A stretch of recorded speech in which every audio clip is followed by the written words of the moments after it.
మనం Kirchhoff laws Wheatstone bridge construction చేసేటప్పుడు కొన్ని ప్రాబ్లమ్స్ వచ్చినాయి. అక్కడ వాడు షంట్ చేసామని అంటాడు. ప్రాబ్లమ్స్లో షంట్ అనే వర్డ్ వచ్చి ఉంటుంది. మనం అప్పుడు ఏమనుకున్నామంటే ఒక రెసిస్టెన్స్ని మనం గివెన్ సర్క్యూట్కి ప్యారలల్ కనెక్ట్ చేస్తే what is the definition of shunt is nothing but the small resistance is connected a given circuit in parallel. For example I'm taking one device which is a galvanometer తీసుకుంటున్నాం. గాల్వానోమీటర్ని construct చేసేటప్పుడు మనం ఫస్టే discuss చేసాం, galvanometer is very sensitive. When the large currents are travelling through the device ఏమవుతుంది, damage అయిపోతుంది, work చేయదు, ఇక పని చేయదు అది. సో అందుకే మనం సర్క్యూట్ చేసేటప్పుడు మనకు ఎక్స్పెరిమెంటల్ చేసేటప్పుడు చేస్తాం, గాల్వానోమీటర్కి మనకు రెసిస్టెన్స్ తక్కువ ఉండొద్దు అని చెప్పేసి ఎక్కువ రెసిస్టెన్స్ కనెక్ట్ చేస్తాం. ఫస్ట్ ఆఫ్ ఆల్ మనం గాల్వానోమీటర్ సెన్సిటివ్ డివైస్ కాబట్టి దీనిలో నుంచి ఎక్కువ కరెంట్ వెళ్ళొద్దు. ఎక్కువ కరెంట్ అలో చేసామనుకోండి ఆటోమేటిక్గా డ్యామేజ్ అవుతుంది. సో ఆ కేసులో మనం వాడే వర్డ్ని shunt is nothing but shunt means only. Shunt means అంటే ఎప్పుడైనా గుర్తు రావాలి, the given resistance like small resistance is connected parallel to the circuit. ఏదైనా కావచ్చు, గాల్వానోమీటర్, అమ్మీటర్, ఎనీథింగ్ ఏదైనా దానికి మనం కనెక్ట్ చేస్తున్నామంటే షంట్ షుడ్ బి ప్యారలల్ ఉండాలి, దట్ టు స్మాల్ అయి ఉండాలి. ఒక 1 ohm 2 ohm 3 ohms దీంతో కంపేర్ చేసినప్పుడు ఎందుకు అలా లో రెసిస్టెన్స్ ఎందుకు తీసుకోవాలనేది ఇక్కడ క్లియర్గా చెప్తా చూడండి. For suppose if galvanometer is connected in the circuit, so మనకి ఇక్కడ సిరీస్ ప్యారలల్ కాంబినేషన్లో 2 resistors, if galvanometer has a G resistance ఉందనుకోండి, గాల్వానోమీటర్లో G is a resistance and S also be shunt resistance. అంటే వీటి యొక్క యూనిట్స్ సేమే.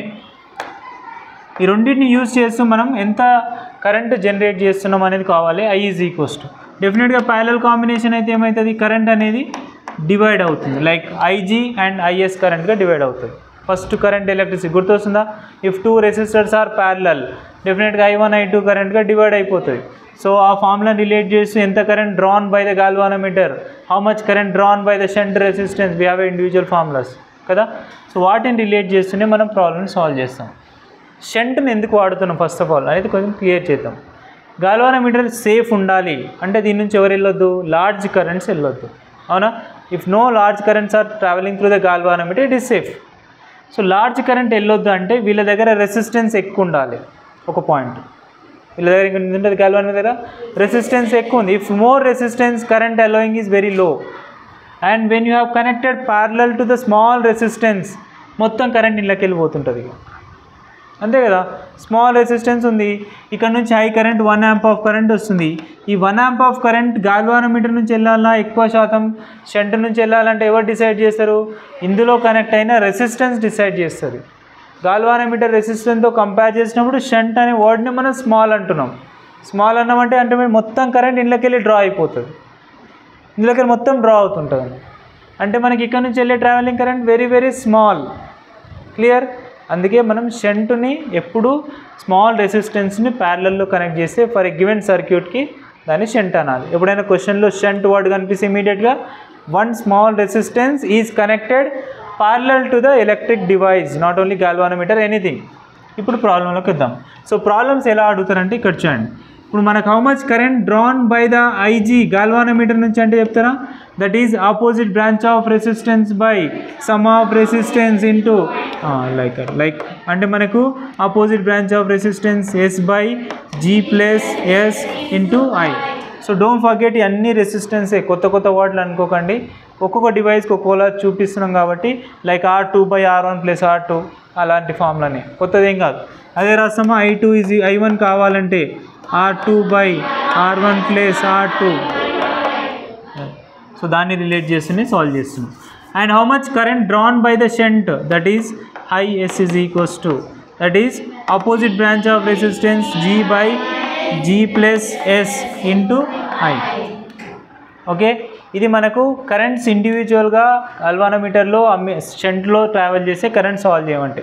కానీ మనం గాల్వానోమీటర్ యొక్క సెన్సిటివిటీని, గాల్వానోమీటర్ యొక్క రేంజ్ని పెంచడానికి కూడా కొన్ని ఛాన్సెస్ ఉంటాయి.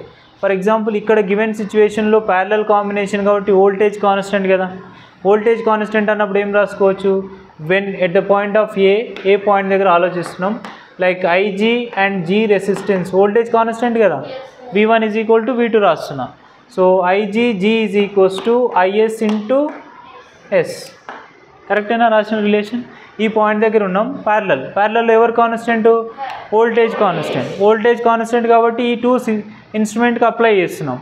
V is equals to IR.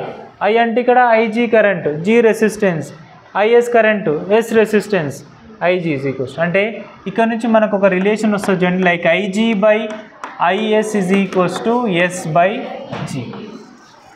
దీన్ని కూడా మనం ఫర్దర్గా ఎక్కడైనా డైరెక్ట్గా అడిగినప్పుడు సాల్వ్ చేయడం కోసం. టోటల్ కరెంట్ తెలియట్లే నీకు, టోటల్ కరెంట్ తెలియదు. First of all total current తెలిస్తే ఫార్ములాస్, టోటల్ కరెంట్ తెలుస్తలేదు. గాల్వానోమీటర్ నుంచి వెళ్ళే కరెంట్ ఇచ్చిండు, రెసిస్టెన్స్ ఇచ్చిండు, వీటివి షంట్ కరెంట్ కావాలి. We can use this formula. ఓకేనా? అండ్ నెక్స్ట్ ఇంకొకటి ఏంటి, గాల్వానోమీటర్ యొక్క రేంజ్ని ఇంక్రీజ్ చేయడం కోసం వాడే మెథడ్. సో ఎప్పుడైనా గాల్వానోమీటర్ రేంజ్ పెంచాలి అంటే డెఫినెట్గా ఇట్లా షంట్ యొక్క రెసిస్టెన్స్, నంబర్ ఆఫ్ రెసిస్టెన్స్ను మనం ప్యారలల్ కనెక్ట్ చేస్తాం. ఇంకొక రెసిస్టెన్స్ తీసుకొస్తాం, ప్యారలల్ చేస్తాం, షంట్ చేస్తాం, ఇంకో షంట్ చేస్తాం. అలా ప్యారలల్ కాంబినేషన్లో మనం ఎంత షంట్ను యాడ్ చేసుకోగలిగితే మనం ఆ రేంజ్ ఆఫ్ ది గాల్వానోమీటర్ని అంత ఇంక్రీజ్ చేసుకోగలుగుతాం. ప్యారలల్ కదా, సో టోటల్ కరెంట్ ఇటు వెళ్ళిపోతుంటుంది. ఇటు వెళ్ళిపోయినప్పుడు మనకి రేంజ్ ఆఫ్ ది గాల్వానోమీటర్ లేదా sensitivity of galvanometer is going to be increases. ఎంత పర్సెంట్ ఇంక్రీజ్ అవుతుందంటే మనం ఇలా రాస్తాం, like IG by I is equals to, for example n times of galvanometer range increase అయింది అనుకోండి, n టైమ్స్తో ఎక్స్ప్రెస్ చేస్తాం. By adding of shunt in a parallel circuit n times increase అవుతుంది. n times increase అయినప్పుడు IG by I is equals to it becomes 1/nth time increase అవుతుంది. ఒకవేళ నువ్వు రేంజ్ని n times increase చేయాలనుకున్నప్పుడు షంట్ని ఎలా యాడ్ చేసుకోవాలి? ప్యారలల్లో 1/nth పాయింట్ని యాడ్ చేస్తాం. That is IG by I. I usually మనం ఇంకా డిఫరెంట్ వర్డ్స్ వస్తాయి. I is nothing but old current, IG is nothing but new current. ఇక్కడ నుంచి I కరెంట్ వస్తుంది కదా, డివైడ్ అయిపోతుంది. సో ఓల్డ్ కరెంట్ అంటాం, ఆ న్యూ కరెంట్ అంటాం. Therefore IG by I is equals to 1/n అనేది గుర్తుపెట్టుకోండి. ఓకేనా? ఈ ఫార్ములాని రిలేట్ చేస్తూ మనం ఎక్స్టెండెడ్గా ప్రాబ్లమ్స్ సాల్వ్ చేస్తాం. అండ్ ఇప్పుడు మనం ప్రాబ్లమ్స్లో ఈ గివెన్ ఫ్యాక్టర్స్లో మనం ఇంకా షంట్ను సాల్వ్ చేసుకోలేదు. What is shunt? ఎంత షంట్ యాడ్ చేసాం అంటే కరెంట్స్లో ఎక్స్ప్రెస్ చేస్తున్నాం. ఒకవేళ n టైమ్స్లో ఎక్స్ప్రెస్ చేయాలనుకుంటే అంటే మనకి ఏమవుతుంది అంటే IG by I is equals to 1/n అయినప్పుడు ఈ ఫార్ములా తీసుకోండి. ఫ్రమ్ ఈక్వేషన్ 1 నుంచి IG by I వస్తుందా ఇక్కడికి? సో I ఇటు వచ్చేస్తుంది. IG by I is equals to S by G plus S. But what is IG by I? 1/n times 1/n is equals to S by G plus S. Cross multiply చేస్తాం. G plus S is equals to N into S. S at వెళ్ళిపోతుంది. N minus 1 into S is equals to G. Therefore S is equals to shunt resistance. S is equals to G by N minus 1. So ఇది మనం మొత్తం shunt value, దీన్నే మనం principal of shunt అంటాం. ఈ ఫార్ములాని use చేస్తాం. And what is n? ఒకవేళ n టైమ్స్లో లేదు, 20 టైమ్స్, 200 టైమ్స్, 300 టైమ్స్ అంటారు వాళ్ళు, అంటే డైరెక్ట్గా n తీసుకుంటాం. బట్ అలా nలో లేకుండా లైక్ IG అండ్ Iలో ఉంటే కూడా రాసుకోవచ్చు. That S is equals to G by n is nothing but I by IG factor minus 1. So మొత్తాన్ని మనం ఈ వర్డ్ ఎందుకు వస్తుందంటే వాళ్ళు కొన్నిసార్లు పర్సంటేజ్ అని కూడా అంటారు. Some percentage of current is travelling through the value అంటే దీన్ని పర్సంటేజ్లో చేస్తాం, ఎలా చేయాలో చెప్తాను. ఓకే, ఈ నోట్ చేసుకుందాం.